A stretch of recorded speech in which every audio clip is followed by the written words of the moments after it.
జాగ్రత్తగా ఉండమని హెచ్చరించాను.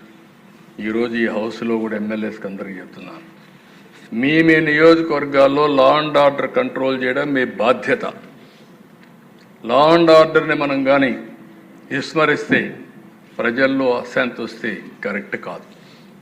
ఇంకొక విషయం కూడా చెప్తున్నాను, రాజకీయ ముసుగులో నేరాలు ఘోరాలు చేసి ఎదురుదాడి చేసి తప్పించుకుంటా ఉంటే ఈ ప్రభుత్వంలో సాగనివ్వనని మరొక్కసారి చాలా స్పష్టంగా విజ్ఞప్తి చేస్తాం. ప్రజలకు మనం లా అండ్ ఆర్డర్ క్రియేట్ చేయాల్సిన, సమస్యలు లేకుండా చేయాల్సిన అవసరం ఉంది. టెక్నాలజీ వచ్చింది, టెక్నాలజీ ఉపయోగించుకుంటాం. కడాన పోలీసులు చూస్తే వాహనాలు కూడా లేని పరిస్థితి, పెట్రోల్ కూడా ఇవ్వలేని పరిస్థితి, ఇలాంటి చాలా జరుగుతున్నాయి. చాలా వరకు కరెక్ట్ చేశాం, ఇంకా కరెక్ట్ చేస్తాం. పోలీస్ యంత్రాంగాన్ని అప్రమత్తం చేస్తాం. అప్రమత్తం చేయడమే కాదు, ఎప్పుడైనా సరే అధ్యక్ష ఒకటే గుర్తుపెట్టుకోండి, ఒక నాయకత్వం కానీ ఒక గవర్నమెంట్ కానీ స్ట్రాంగ్గా ఉందని విత్ డెమాన్స్ట్రేటివ్ ఎఫెక్ట్తో చేయగలిగితే అందరూ లైన్లోకి వస్తారు. అట్లా కాకుండా పర్వాలేదు ఉదాసీన వైఖరి తీసుకుంటే ప్రతి ఒక్కరూ పెట్టిరేగిపోయే పరిస్థితి వస్తుంది.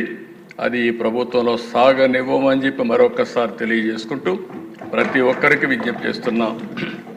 ఈ రోజుటి నుంచి కొంతమందిని చూస్తున్నాను దిశ, కొన్ని కేసులు కూడా చూస్తున్నాను. ఎమోషన్లో కొంతమంది ట్రాపుల్లో కూడా పడతా ఉంటారు. కొంతమందికి డబ్బులు ఇస్తామంటే ఎక్కువగా వస్తాయనే ఉద్దేశంతో ఒక విధంగా ఆలోచిస్తే చిట్ ఫండ్ కంపెనీలు వస్తూ ఉంటాయి. అలాంటి వాటిలో డబ్బులు ఎక్కువ పెట్టుబడి పెడతాం, లేకుంటే మీకు ఎక్కువ రిటర్న్స్ ఇస్తామంటే మోసపోయే పరిస్థితి వస్తూ ఉంది.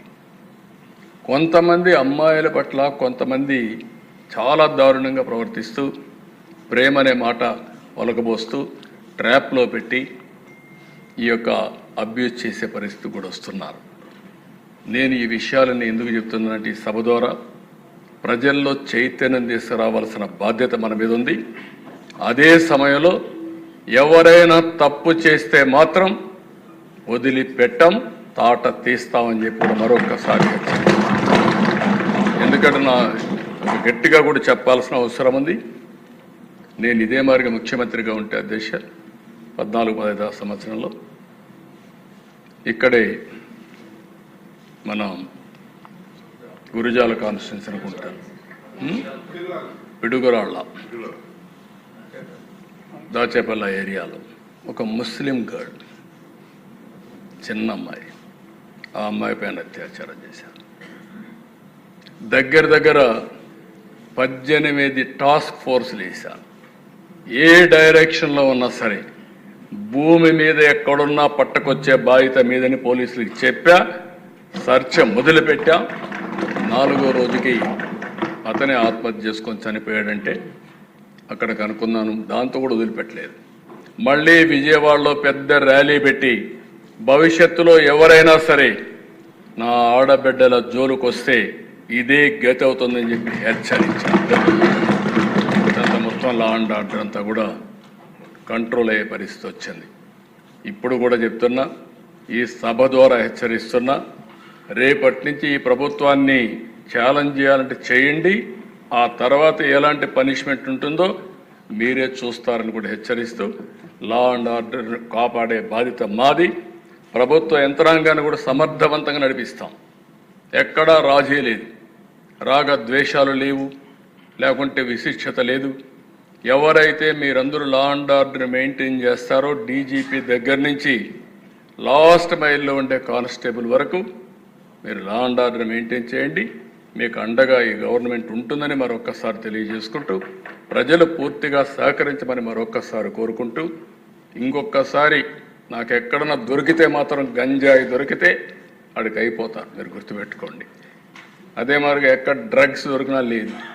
రాజకీయ ముసుగులో హత్యలు నేరాలు ఘోరాలు చేయాలనుకున్నా చాలా క్లియర్గా ఉన్నాం. ఎవరైనా మీరు మీ సమస్యలు చెప్పాలంటే మాకు చెప్పండి.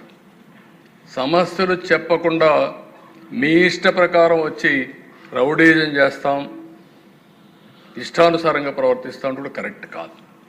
మీరు రండి, వింటాం, మీరు చెప్పిందంతా వింటాం, మీ సమస్య న్యాయపరమైతే తప్పకుండా పరిష్కారం చేసే బాధ్యత ఈ ప్రభుత్వాన్ని చెప్పి కూడా తెలియజేసుకుంటూ అందరూ సహకరించమని చెప్పి కోరుకుంటూ మీ దగ్గర సెలవు తీసుకుంటున్నాను. ఇప్పుడు గౌరవనీయ ముఖ్యమంత్రి గారు ఈ చర్చలో పాల్గొనటం ప్రజలకు ఎంతో ధైర్యాన్ని ఇస్తుంది. నిన్ననే ఇనాగరేట్ చేశాను శక్తి యాప్. ఎవరైనా సరే ఆడబిడ్డలు ఆ శక్తి యాప్ డౌన్లోడ్ చేసుకుని కనీసం ఆ ఫోన్లో చేయగలిగిన ఆ శక్తి యాప్ ఆన్ చేసి 3 సార్లు షేక్ చేసిన ఆటోమేటిక్గా రిజిస్టర్ అయిపోతుంది. ఎక్కడున్నారో జీపీఎస్ చూసుకుని 6 నిమిషాల నుంచి 9-10 నిమిషాల లోపల మీ దగ్గరికి వచ్చే బాధ్యత పోలీసుల పైన ఉంటుంది. ఒకసారి కంప్లైంట్ చేసిన తర్వాత ఆ అమ్మాయికి ఏమైనా జరిగినా మా పోలీసులు రెస్పాండ్ కాకపోయినా బాధ్యత తీసుకునే అవకాశం పోలీసుల పైన ఉంటుంది. ఎందుకంటే ఒకసారి టెక్నాలజీలో రిజిస్టర్ అయిన తర్వాత రేపు క్రైమ్ రిజిస్టర్ అయినప్పుడు మీ ఫెయిల్యూర్ కూడా రిజిస్టర్ అవుతుంది. జాగ్రత్తగా ఉండమని మా పోలీసులు కూడా చెప్తున్నా. ప్రజల్లో చైతన్యం తీసుకొస్తాం. చైతన్యం తీసుకురావడమే కాకుండా ఇటు పోలీసులు అప్రమత్తంగా లేకపోతే వాళ్ళపైన కూడా యాక్షన్ ఉంటుంది. నేను ఐఎమ్ వెరీ క్లియర్. అందుకే టెక్నాలజీ అంటే ఏదో మేము మా ఇష్ట ప్రకారం పెట్టేస్తాం. ఇంత మునుపు మనం చూసాం దిశ యాప్ అన్నారు, దిక్కుమాలిన యాప్గా తయారైంది. ఈరోజు నో క్వశ్చన్. ఏదైతే నేను చెప్పానో ఇది 100% ఏదైతే శక్తి యాప్. ఒక్కసారి మీరు టెస్ట్ చేసి చూడండి. ఎవడైనా ఆకతాయితనంతో బిహేవ్ చేయాలని మీరు చేసి చూడండి. ఆడబిడ్డలు శక్తి యాప్ ద్వారా అప్రోచ్ కండి. అప్రోచ్ అయిన తర్వాత 100% యాక్షన్ తీసుకునే బాధ్యత ఈ ప్రభుత్వాన్ని అని చెప్పి మరొకసారి తెలియజేసుకుంటూ అవేర్నెస్ రావడానికి ఎమ్మెల్యేస్ కూడా మాట్లాడండి. ప్రజల్లో చైతన్యం తీసుకురండి. మీరు ఒక విషయం గుర్తుపెట్టుకోవాలి, ఎప్పుడు కూడా చట్టం ఉంటుంది, లేకపోతే అనేక చర్యలు ఉంటాయి. కానీ ప్రజల్లో చైతన్యం లేకపోతే మన చట్టాలన్నీ కూడా ఎవరూ ఉపయోగించుకోలేని పరిస్థితి వస్తుంది. ఇప్పుడు కూడా టెక్నాలజీ కూడా అంతే. యాప్ ఉంది, యాప్ ఉపయోగించుకుంటే అది ఒక మహా ఆయుధం. ఆ శక్తి యాప్ను ఉపయోగించుకోకపోతే మళ్ళీ యాజ్ ఇట్ ఈజ్గా జరిగే పరిస్థితి వస్తుంది. అందుకే ప్రతి ఒక్క ఆడబిడ్డని ఎడ్యుకేట్ చేయండి. ఆడబిడ్డకు రక్షణగా శక్తి యాప్ ఉంటుంది. దీన్ని పూర్తిగా ఉపయోగించుకునే బాధ్యత ఆడబిడ్డలది. వాళ్ళల్లో చైతన్యం తీసుకొచ్చే బాధ్యత ఇక్కడుండే ఎమ్మెల్యేలది. మీ కాన్స్టిట్యున్సీలు ఎక్కడైనా ఉపయోగించుకోకపోతే ఫస్ట్ నేను ఎమ్మెల్యేని అడుగుతాను, ఎందుకు మీరు చెప్పలేకపోయారని. మీరు అక్కడ కార్యకర్తలు ఉంటారు, 3 పార్టీలు కలిసి ఇంటింటికి చెప్పండి. అవసరమైతే కొన్ని పాంప్లైట్స్ వేయండి. ఒక్క క్రైమ్ జరిగితే అప్పుడు చూడండి. క్రైమ్ జరిగితే యాక్షన్ తీసుకోకపోతే